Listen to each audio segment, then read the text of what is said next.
पंजाब के गांव में निम्रत नाम की एक गरीब लड़की अपने माँ बाबूजी के साथ रहती थी। निम्रत के बाबूजी गांव में खेतीबाड़ी का काम करते थे। निम्रत गुरुद्वारे में बहुत सेवा करती थी। वो रोजाना नियम से गुरुद्वारे जाती, वहाँ सारी साफ सफाई और लंगर की सेवा करती थी। गुरुद्वारे के सभी सेवादार भी निम्रत की बहुत तारीफ करते थे। सत श्री अकाल भाई जी। सत श्री अकाल निम्रत पुत्र, और जिंदी रहे और रब तेनू हर खुशी देवे। सत श्री अकाल बेबे, जिंदी रहे पुत्र। बेबे लो, ये आपकी बीपी की दवाई। मुझे भाई जी ने बोल दिया था कि आपकी दवाई खत्म हो गई है। सुबह नाश्ता करके टाइम से लेना। अच्छा मैं चलती हूँ, माँ बाबूजी मेरा इंतजार कर रहे होंगे। बहुत देर से घर से निकली हुई थी। हाँ हाँ पुत्र, टाइम नाल घर जा, किन्नी चंगी कुड़ी है। बस इंदा ब्याह हो जाए ते असा सारिया नू बहुत खुशी होएगी। निम्रत सबकी चहेती थी। सब उसे बहुत प्यार करते थे और सब यही चाहते थे कि निम्रत की शादी एक अच्छे घर में हो जाए। पर निम्रत के बाबूजी कुलविंदर सिंह के ऊपर गांव के जमींदार अमरिंदर सिंह का बहुत कर्ज था। कर्ज उतारने के बदले अमरिंदर सिंह निम्रत के बाबूजी से निम्रत का हाथ मांगने के लिए आ जाता था। अमरिंदर सिंह निम्रत से उम्र में बहुत बड़ा था। उसकी पहली पत्नी मर चुकी थी और बच्चे शहर में रहते थे। वो निम्रत से शादी करना चाहता था। निम्रत पर उसकी बुरी नजर थी। और पापा जी की सोचा है आपने? निम्रत का हाथ मेरे हाथ में कब दे रहे हो? अमरिंदर, अपनी उम्र का ख्याल तो करो। निम्रत तुम्हारी बेटी की उम्र की है और तुम उससे शादी करने की बात कर रहे हो। वो तो इसमें गलत क्या है? अगर मेरा कर्जा नहीं दे सकते तो निम्रत का हाथ मेरे हाथ में देना होगा। मैं कल ही बारात लेकर आऊंगा और मैं देखता हूँ कौन मुझे रोकेगा। बस बहुत सब्र हो चुका, तुम ऐसे नहीं मानोगे। ओ मैं अपनी कुड़ी ब्याह दूं तुमसे? ओ मैं अपनी कुड़ी दा ब्याह तुमसे नहीं कर सकता। ओ मुझे बस थोड़े दिन का समय दो, मैं तुम्हारा सारा कर्जा चुका दूंगा। पर मेरी बेटी के पीछे मत पड़ो, उसके लिए अपने मन में ऐसे ख्याल मत लाओ। मैं कुछ नहीं सुनूंगा, मैं कल बारात लेकर आ रहा हूँ। बस मैंने जो कहना था सो कह दिया। अब अपनी कुड़ी नो तैयार रखना। अमरिंदर धमकी देकर चला जाता है। निम्रत गुस्से में भर जाती है। बाबूजी आप चिंता मत करो, मेरे साथ गुरु नानक देव जी का आशीर्वाद है। वो इस जालिम को सबक जरूर सिखाएंगे। उनके होते हुए ये अमरिंदर मेरा कुछ नहीं बिगाड़ पाएगा। हे बाबा नानक जी, मेरी बच्ची की रक्षा करना।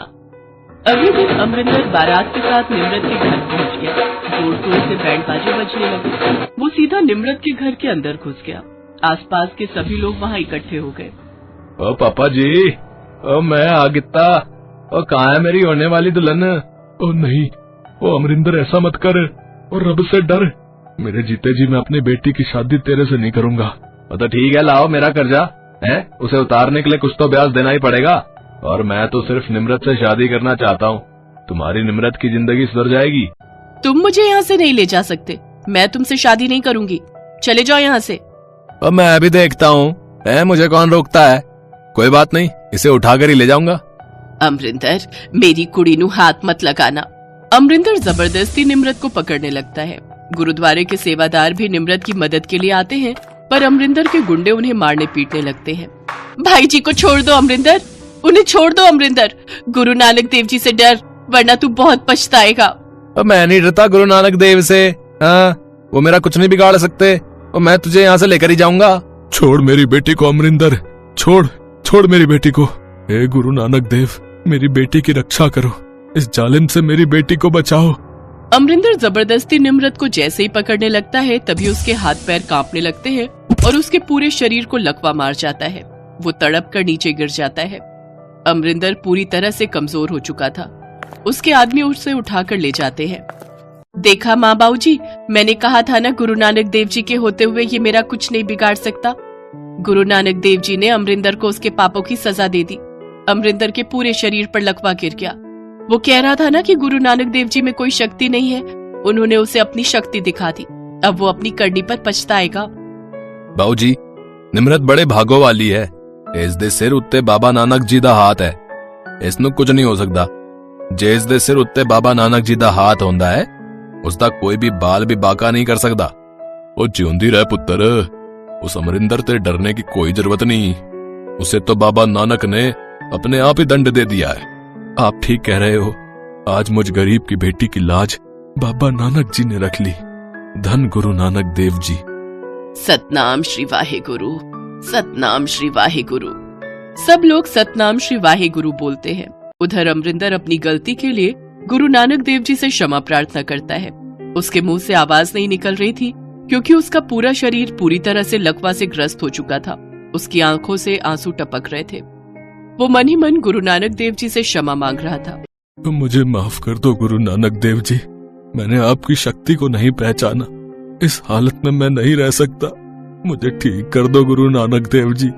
मैं वादा करता हूं मैं निम्रत को परेशान नहीं करूंगा और मुझे ठीक कर दो गुरु नानक देव जी। कहते हैं भगवान से यदि सच्चे हृदय से क्षमा मांगो तो वो माफ कर देते हैं, और गुरु नानक देव जी का चरित्र इतना उदार है कि वो अपनी शरण में आए प्रत्येक व्यक्ति को क्षमा कर देते हैं। अमरिंदर के बार बार माफी मांगने पर गुरु नानक देव जी उसे ठीक कर देते हैं। अमरिंदर अपनी भूल का प्रायश्चित कर चुका था। उसने निम्रत को तंग करना बंद कर दिया और उसके गरीब पिता का कर्जा जो उसने बेईमानी से बढ़ा दिया था वो भी माफ कर दिया। निम्रत और उसके माता पिता बहुत खुश होते हैं कि गुरु नानक देव जी ने अमरिंदर जैसे बेईमान इंसान को सबक सिखा दिया और अमरिंदर सीधे रास्ते पर आ गया। एक दिन निम्रत गुरुद्वारे में शब्द कीर्तन कर रही थी। वहीं एक बहुत ही अच्छे परिवार की एक लेडी की नजर निम्रत पर पड़ती है। वो अपने किसी रिश्तेदार के घर गांव आई हुई थी। गुरुद्वारे के सेवादार से उन्होंने निम्रत के बारे में बात की। सब निम्रत को अच्छे से जानते थे। सबने निम्रत की बहुत तारीफ की, पर वो बहुत ऊंचा घराना था, इसलिए निम्रत के पिता थोड़े परेशान हो गए। पर यहाँ भी गुरु नानक देव जी ने उन पर कृपा की। बहन जी, मैं बहुत खुश हूँ कि आप जैसे बड़े घर का रिश्ता मेरी निम्रत के लिए आया, पर मेरे पास इतने पैसे नहीं कि मैं भाई साहब, हमें कुछ नहीं चाहिए। वाहे गुरु का दिया हमारे पास सब कुछ है। बस हम तो निम्रत को अपने घर की बहू बनाना चाहते हैं। मैं अपने नवजोत के लिए आपके निम्रत का हाथ मांगती हूँ। ओ कुलविंदर जी, हुण निम्रत साडे घर दी नूं है, तुसी बस विआह दी तैयारी करो जी। निम्रत के माँ बाबूजी की खुशी का ठिकाना नहीं था।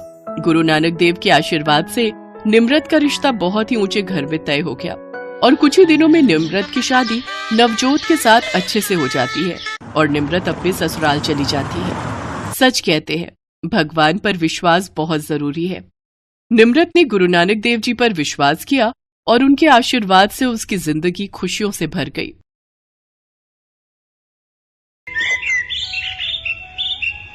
वंश 9वीं कक्षा में था। उसके पापा सब्जी का ठेला लगाते थे और मम्मी घरों में खाना बनाने का काम करती थी। वंश के मम्मी पापा चाहते थे कि वो पढ़ लिख जाए तो बड़ा होकर अच्छी नौकरी पर लग जाएगा, इसलिए वो वंश को बड़े स्कूल में पढ़ा रहे थे।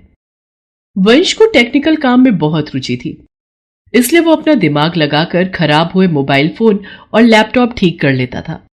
एक दिन, पता नहीं ये लैपटॉप को क्या हो गया, क्लास का टाइम हो रहा है। क्या हुआ सर, आप कुछ परेशान दिखाई दे रहे हैं? पता नहीं राहुल बेटा, मेरा लैपटॉप ऑन नहीं हो रहा।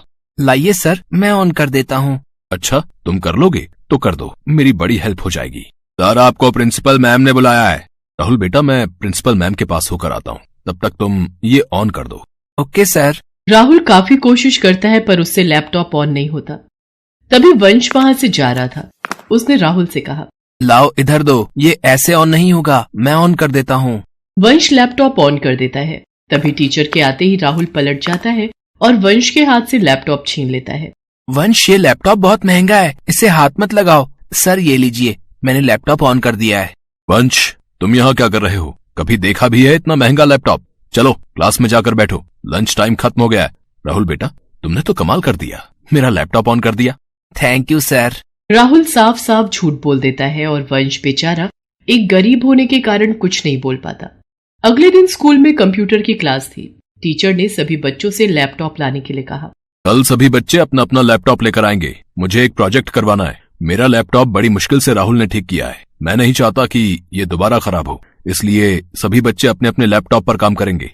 सर, मेरे पास लैपटॉप नहीं है। मुझे कुछ नहीं पता, कहीं से भी लाओ। कल तक मुझे हर बच्चे के पास लैपटॉप दिखना चाहिए। तुम्हें पता है, मेरे पास 1 लाख रुपए का लैपटॉप है। मेरे पापा ने मेरे जन्मदिन पर उपहार में दिया था। मैं उस पर बहुत अच्छी अच्छी मूवी देखता हूँ और गेम खेलता हूँ। राहुल बच्चों से बातें कर रहा था और वंश अंदर ही अंदर परेशान हो रहा था कि वो घर जाकर अपने मम्मी पापा को क्या बोलेगा। वंश घर पहुंचता है और अपने पापा से इस बारे में बात करना चाहता था, पर उसने सुना उसके पापा पहले से ही परेशान हैं। जानकी घर का किराया, बिजली पानी का बिल और ये राशन के, ये वंश की स्कूल फीस, बाकी ये 2000 रुपए बचे हैं, वक्त जरूरत के लिए अलग रख देना। पापा के पास तो सिर्फ 2000 रुपए ही बचे हैं। मैं उनसे नए लैपटॉप के बारे में बात करूंगा तो वो परेशान हो जाएंगे। नहीं, मैं अभी बात नहीं कर सकता। अगले दिन वंश जब अपनी क्लास में पहुंचा तो सब बच्चे अपना लैपटॉप सामने रखकर बैठे थे। अरे वंश, तुम्हारा लैपटॉप कहाँ है? सर, वंश लैपटॉप नहीं लाया। मैंने तुम्हें बोला था ना कि सब बच्चों को लैपटॉप लेकर आना है, तो तुम आज क्यों नहीं लाए? चलो बेंच पर हाथ ऊपर करके खड़े हो जाओ। मिस्टर मेहता, प्रिंसिपल मैम ने आपको और मुझे केबिन में बुलाया है। ठीक है मिस शीतल, मैं आता हूँ। दोनों टीचर प्रिंसिपल के ऑफिस में जाते हैं। मिस्टर मेहता, मिस शीतल, आप हमारे कंप्यूटर टीचर हैं। आप तो जानते ही हैं हमारा हॉल का प्रोजेक्टर नहीं चल रहा है और थोड़ी देर में बोर्ड मीटिंग शुरू होने वाली है। सब लोग आते ही होंगे। अंकुर ही प्रोजेक्टर चेक करता है, पर उसने आज छुट्टी ले ली है। उसकी तबीयत बहुत खराब है, तो मैं चाहती हूँ कि अब इस प्रोजेक्ट को संभालने की जिम्मेदारी आप दोनों ले लो और एक बार प्रोजेक्टर में जो भी प्रॉब्लम आ रही है उसे ठीक करो। ये तो बहुत मुश्किल है, मुझे बिल्कुल भी समझ में नहीं आ रहा है। मिस्टर मेहता, कुछ तो करना ही होगा। थोड़ी देर में मीटिंग शुरू होने वाली है। प्रिंसिपल मैम नहीं तो बहुत गुस्सा करेंगी। हमारा एक स्टूडेंट है राहुल, बहुत इंटेलिजेंट है। उस दिन मेरा लैपटॉप नहीं चल रहा था, उसने कोशिश करके कुछ ही देर में मेरा लैपटॉप ठीक कर दिया था। मैं उससे बुलाता हूँ, वो ये काम जरूर कर लेगा। सर, आपने मुझे बुलाया? राहुल, तुमने उस दिन मेरा लैपटॉप ठीक किया था, एक बार जरा ये चेक करो, ये शायद तुम चला पाओ, इसमें प्रॉब्लम आ रही है। सर, सर, मैंने आपसे झूठ बोला था। उस दिन आपका लैपटॉप मैंने नहीं बल्कि वंश ने ठीक किया था। सर, मुझे माफ कर दीजिए। I am sorry sir. तुमने मेरे से इतना बड़ा झूठ बोला, तुम्हें तो मैं बाद में देख लूंगा। पहले जाकर वंश को बुला कर लाओ। राहुल वंश को लेकर आता है। इतनी देर में प्रिंसिपल मैम भी वहां आ जाते हैं। वंश प्रोजेक्टर ठीक कर देता है और मीटिंग शुरू होने तक वहीं रहता है। उस बीच कोई भी परेशानी नहीं होती। इस बात से प्रिंसिपल मैम और टीचर बहुत खुश होते हैं। मैम, वंश बहुत ही इंटेलिजेंट बच्चा है।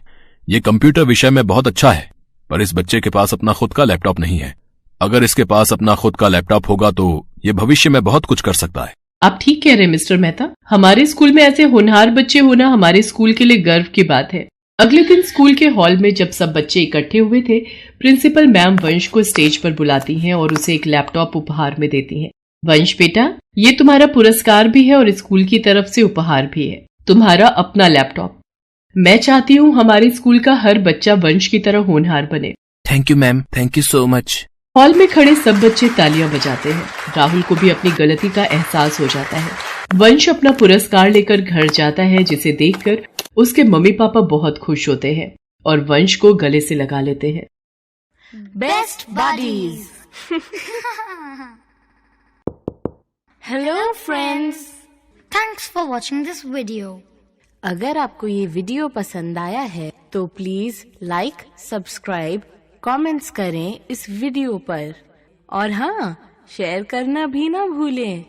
और भी मजेदार वीडियो देखने के लिए नीचे दिए गए बेल आइकॉन को दबाएं। देखते रहिए बेस्ट बडीज।